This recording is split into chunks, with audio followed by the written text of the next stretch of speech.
Hello everyone, this is Heidi Barber. I'm the Feet Farm Manager, and today I want to go through and talk a little bit about general disaster preparedness. Um, Most of the time we don't think about things that we probably should have in order to help us out during a disaster. It's kind of our nature. If it's not right there and slapping us in the face, we tend not to think about it. And even if we do get the lead warning that something's coming in, potential disasters such as like weather type events, sometimes we don't know what we need to do. Um, One of the things you always got to think about in disasters is typically you're going to lose power. You may not lose it all the time, but there's a good chance during disasters there's probably going to be a power loss at some point. Um, Anytime this happens, you have to think about when you're prepping ahead of time. Don't go crazy buying up a lot of perishables because that electricity goes out. Now, what are you going to do with that food? Uh, if your lights go out, do you have a light source such as a lantern on hand to be able to see during the dark time? If you do have lanterns, do you have batteries? It's always a good idea to keep a stock of batteries on hand for a lot of your different things that you may use during a disaster. Biggest thing is light sources, but you may have a radio that is battery operated. That way you can kind of keep track of news that's going on. Um, in the event of cold, like we had during the freeze, you may want to consider getting what they call an emergency sleeping bag, or just make sure you get a sleeping bag that's rated down to at least 0 degrees, if not further below zero. Uh, Most of your camping and or hunting stores will carry a lot of these supplies because that's typically, if you're going out, that's what you need to help um, survive in your hunting camp. The other thing is, do you have a way of cooking food if the electricity goes out? Most of us like to barbecue, so it's not a bad idea. You don't have to get a big fancy one. If you even just have one little cheapy $60 uh, grills that you use some charcoal on, that's fine. Um, Propane can be okay, but in your really freezing temperatures, it may freeze up to where you can't use propane. So, on those larger grills, I know a lot of people tend to like to use propane. Um, but something to think about, like the grill we have, the big grill we have, one half is propane and the other half is charcoal. And I almost always have at least 2 to 3 bags of charcoal hanging around just because we tend to use the grill to cook most of our meat on.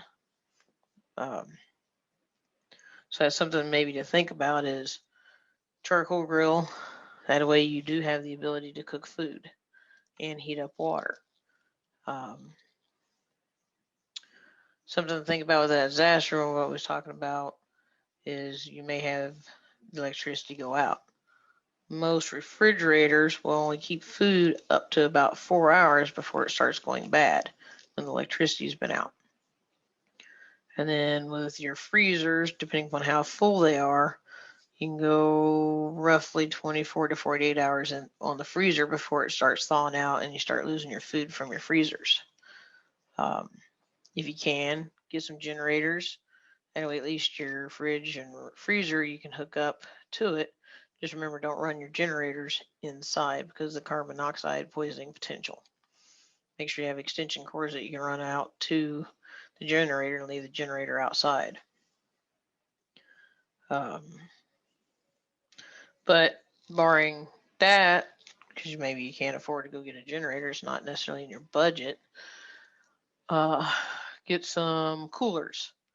I know we have 2 to 3 different coolers just because we tend to go out hunting, working out on the farm, not right up next to the house. I don't want to have to stop every time I want a drink to be able to run up to the house. So we typically have coolers that we keep drinks in as we're out working around the farm. So that's a thought. Keep coolers on hand. And I know I usually have 2 to 3 bags of ice sitting in the freezer just because I make homemade ice cream on a fairly regular basis. So in your disaster prep, you could go pick up, instead of picking up perishable foods, go pick up several bags of ice, get your freezer stocked with ice so that if the power does go out, you can put the ice in the coolers and put your food in the coolers and hopefully be able to keep your food safe for longer than just leave it in the freezer. Um,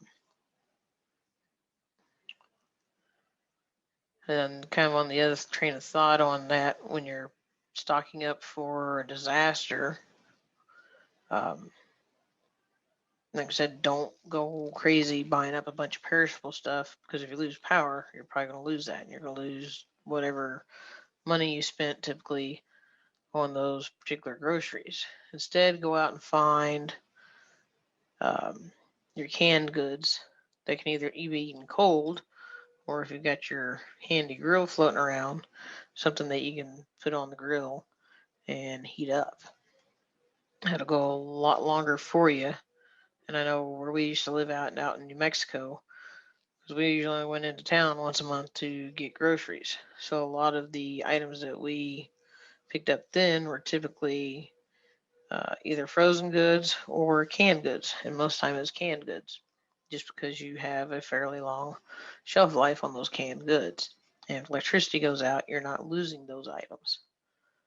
Um,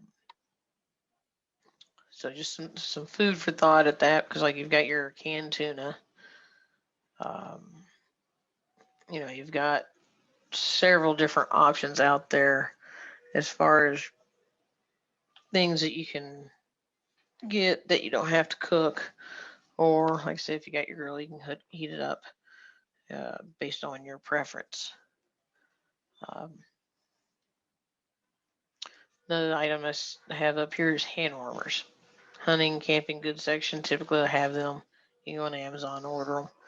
I have a package of them hanging around, and what's nice about them is if you're having to go outside and do something, like for those with livestock, we're having to go out and break water troughs. Take one of those, put it down in each of your shoes or boots, and then put some on the inside of your gloves, and maybe one or two around your waist, and it'll help keep you warmer while you're out there having to bear the cold weather. Um, and they're kind of good to kind of keep inside too. That's why I like having a package of them on hand. Um, it just gives you that illusion of you've got some warmth, even though the heat isn't on. You get those kind of tucked in, you're like, nice and warm. Um, and then if you're getting into like tornado season, hurricane season, some things to think about is, do you have a chainsaw or maybe a sawzall to where you can cut up smaller tree branches and stuff to be able to safely get yourself out of your house? Do you have a storm shelter for the tornadoes? Um, do you have a supply of bottled water on hand? Because for whatever reason, electricity goes out, you may or may not lose your water, and that's something that you definitely want to have on hand is some bottled water, one for cooking and two for drinking as needed. You got to think back and think about all the different newscasts where you see different areas where hurricanes have gone through or tornadoes have gone through. How long after the event are they still reporting it on the news because people are out of water, they're out of food? Um, and kind of think about that when you're doing your preparation. You typically want to have 2 to 3 weeks worth of non-perishable food items and then bottled water to carry you through that. So don't go to the grocery store buying up all of your perishables. Go stock up on all the canned good, non-perishable items in your water. And I generally in my pantry will have a case or two of water in there at most given times anyway. Just it's one of those things from growing up that we always kind of did a little bit of disaster preparation And we tend to can a lot of our own vegetables and everything. So we always had something that we could fall back on, and we generally had 3 to 4 weeks worth of supply of most of those items.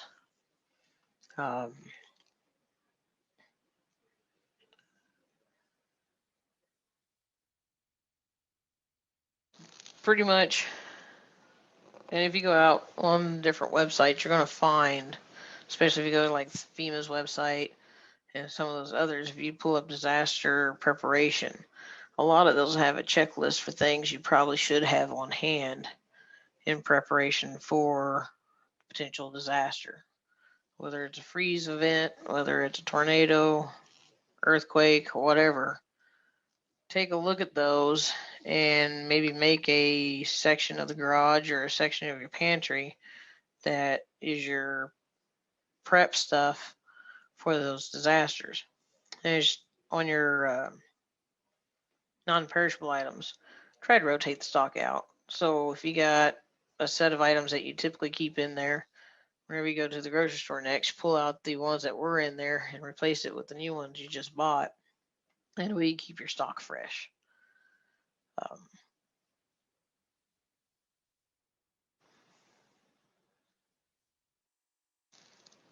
Also, on your disaster prep, think about medications. If you're one that has to take medications, especially if the medication that needs to be kept refrigerated, I would definitely be investing in some coolers and be able to have some ice on hand or a generator, and maybe get one of those small refrigerators. I know you can get them at truck stops that can either run on electric from the house or it can plug into a cigarette lighter. That way you're potentially able to keep those medications refrigerated like they need to be. And also, you got a disaster, warning coming in. Think about your medication supplies. Do you have enough on hand to carry you for 3 to 4 weeks before you're potentially able to get some more?